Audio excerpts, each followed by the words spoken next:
2023 ರಾಜ್ಯ ವಿಧಾನಸಭಾ ಚುನಾವಣೆಗೂ ಮುಂಚೆನೆ ನಾವು 136 ಸ್ಥಾನ ಗೆಲ್ತೀವಿ ಅನ್ನೋ ಮಾತನ್ನು ಹೇಳಿದ್ದು ಅಚ್ಚರಿಯ ರೀತಿಯಲ್ಲಿ ಹಾಲಿ ಉಪಮುಖ್ಯಮಂತ್ರಿ ಕೆಪಿಸಿಸಿ ಅಧ್ಯಕ್ಷ ಡಿ.ಕೆ. ಶಿವಕುಮಾರ್ ಅವರು. ಆ ಭವಿಷ್ಯವಾಣಿ ನಿಜ ಆಯಿತು. ಆದರೆ ಈಗ ಮುಖ್ಯಮಂತ್ರಿ ಸಿದ್ದರಾಮಯ್ಯ ಅವರು ಯಾರ ಜೊತೆಯಲ್ಲಿ ಕೂತ್ಕೊಂಡು ರಾಷ್ಟ್ರೀಯ ಮಾಧ್ಯಮದಲ್ಲಿ ಒಂದು ಹೇಳಿಕೆ ಕೊಟ್ಟರು, ಪೂರ್ಣಾವಧಿಗೆ ನಾನೇ ಮುಖ್ಯಮಂತ್ರಿ ಅಂತ, ಅದೇ ವೇದಿಕೆಯಲ್ಲಿ ಅದೇ ಪತ್ರಕರ್ತನ ಪಕ್ಕದಲ್ಲಿ ರಾಜ್ದೀಪ್ ಸರ್ದೇಸಾಯಿ ಅವರ ಪಕ್ಕದಲ್ಲಿ ಇಂಡಿಯಾ ಟುಡೇಗೆ ಒಂದು ಮಹತ್ವದ ಇಂಟರ್ವ್ಯೂ ಕೊಟ್ಟಿದ್ದಾರೆ.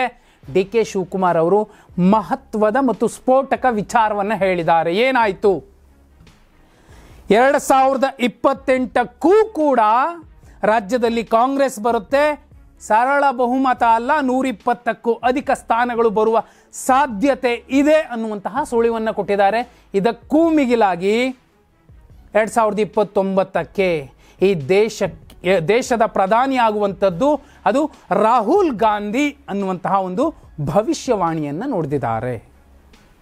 ನೋಡಿ, ಇತ್ತೀಚೆಗೆ ಡಿ.ಕೆ. ಶಿವಕುಮಾರ್ ಅವರು ಈ ಕಡೆ ನಾನು ಸಾಫ್ಟ್ ಹಿಂದುತ್ವ ಅಂತ ಹಿಂದೂ ಅಂತ ಹೇಳ್ಕೊಂಡು ಹೋದ್ರು, ವಿವಾದಗಳನ್ನು ಮಾಡಿಕೊಂಡ್ರು.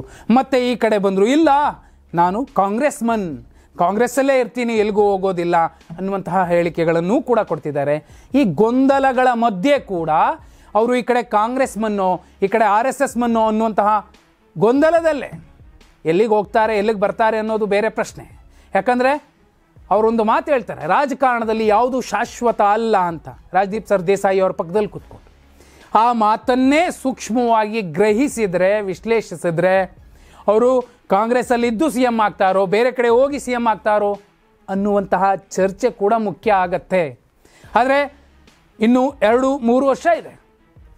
ಈಗಲೇ ಒಂದು ನಂಬರ್ ಹೇಳುವ ಮೂಲಕ ಅಥವಾ ನಮ್ಮ ಸರ್ಕಾರವೇ ಬರುತ್ತೆ ಅನ್ನುವಂತಹ ಮಾತನ್ನು ಹೇಳುವ ಮೂಲಕ ಡಿ.ಕೆ. ಶಿವಕುಮಾರ್ ಅವರು ಯಾವ ಸಂದೇಶ ಕೊಡ್ತಿದ್ದಾರೆ ಅಂದರೆ, ಪೂರ್ಣಾವಧಿಗೆ ಸಿದ್ದರಾಮಯ್ಯ ಅವರೇ ಮುಖ್ಯಮಂತ್ರಿ ಆಗಿರ್ತಾರೆ, ನಾನು 2028ಕ್ಕೆ ಮುಖ್ಯಮಂತ್ರಿ ಆಗ್ತೀನಿ ಅಂತಹ ಸುಳಿವನ್ನು ಕೊಡ್ತಿದ್ದಾರೋ, ಅಥವಾ 2028ಕ್ಕೂ ಇಂಥದ್ದೇ ವ್ಯತ್ಯಾಸಗಳಾದರೆ ಅಧಿಕಾರ ಹಂಚಿಕೆಯಲ್ಲಿ ಕಾಂಗ್ರೆಸ್ ಬರುತ್ತೋ ಬಿಡುತ್ತೋ, BJP JDS ಸರ್ಕಾರ ರಚನೆ ಮಾಡುತ್ತೋ ಬಿಡುತ್ತೋ. ಆದರೆ ಡಿ.ಕೆ. ಶಿವಕುಮಾರ್ ಅವರ ಒಂದು ಅಭಿಪ್ರಾಯ 2028ಕ್ಕೂ ನಾನು ಮುಖ್ಯಮಂತ್ರಿ ಆಗ್ತೀನಿ ಅನ್ನೋದನ್ನು ಹೇಳ್ತಿರುವಂಥದ್ದು. ಆದರೆ ಇತ್ತೀಚೆಗೆ ಆಗ್ತಿರುವಂತಹ ಸಾಕಷ್ಟು ಪ್ರಕರಣಗಳು, ಅದು ಚಾಮುಂಡಿ ಚಲೋ ಇರಬಹುದು, ಭಾನು ಮುಸ್ತಾಕ್ ಅವರ ಉದ್ಘಾಟಕರಾಗಿ ಕರೆದಿರುವಂತಹ ವಿವಾದ ಇರಬಹುದು, ಮದ್ದೂರಿನ ಪ್ರಕರಣ ಇರಬಹುದು, ಭದ್ರಾವತಿಯ ಪ್ರಕರಣ ಇರಬಹುದು, ಹೀಗೆ ಸಾಲು ಸಾಲು ಪ್ರಕರಣಗಳು. ಎಲ್ಲ ಕಡೆ ಕೂಡ ಒಂದು ಜನಾಕ್ರೋಶ ವ್ಯಕ್ತ ಆಗ್ತಿದೆ, ಆಡಳಿತ ವಿರೋಧಿ ಅಲೆ ಸಣ್ಣದಾಗೆ ಬಿಚ್ಕೊಳ್ತಾ ಇದೆ. ಈ ಎಲ್ಲ ಸೂಕ್ಷ್ಮಗಳನ್ನು ನೋಡಿಕೊಂಡಾಗ ಎಲ್ಲೋ ಒಂದು ಕಡೆ 2028ಕ್ಕೂ ಕೂಡ ಕಾಂಗ್ರೆಸ್ ಬರುತ್ತೆ ಅನ್ನುವಂಥದ್ದು ಇದೆಯಲ್ಲ, ಅದನ್ನು ಎಷ್ಟು ಜನ ಒಪ್ಪುತ್ತಾರೆ?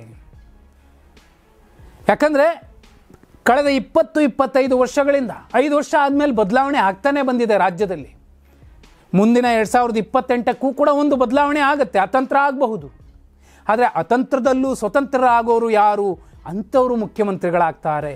ಹೊಸ ಹೊಸ ರಾಜಕೀಯ ಕ್ಷಿಪ್ರಕ್ರಾಂತಿಗಳು ನಡೀತಿರೋ ಸಂದರ್ಭದಲ್ಲಿ ಕೆಲವರು BJPಲಿದ್ದಾರೆ, ಕೆಲವರು BJPಯಿಂದ ಉಚ್ಚಾಟನೆ ಆಗಿದ್ದಾರೆ, ಮತ್ತೊಬ್ಬರು ಮಗದೊಬ್ಬರು.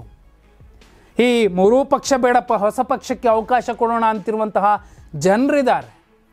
ಈ ಎಲ್ಲ ಅಂಶಗಳನ್ನು ನೋಡಿದಾಗ ಕಾಂಗ್ರೆಸ್ಸೇ ಮತ್ತೆ ಅಧಿಕಾರಕ್ಕೆ ಬರುತ್ತೆ ಅನ್ನುವಂತಹ ಡಿ.ಕೆ. ಶಿವಕುಮಾರ್ ಅವರ ವಾದ ನಿಜವಾಗುತ್ತಾ?